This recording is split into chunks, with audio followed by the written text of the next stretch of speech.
explain the topic of global maritime distress and safety systems and subsystems. The Global Maritime Distress and Safety System and Subsystems is an international system designed to improve communication and distress response for ships at sea. It consists of various subsystems such as satellite communication systems, digital selective calling, navtex, search and rescue transponders, and the automated identification system. This system allows ships quickly to send distress signals to receive assistance and enhance navigational and weather information.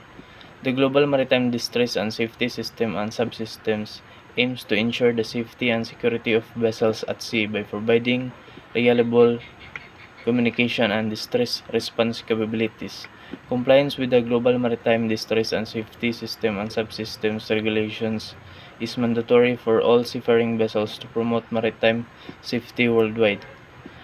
The Global Maritime Distress and Safety System and Subsystems plays a critical role in coordinating search and rescue operations and improving situational awareness on the water.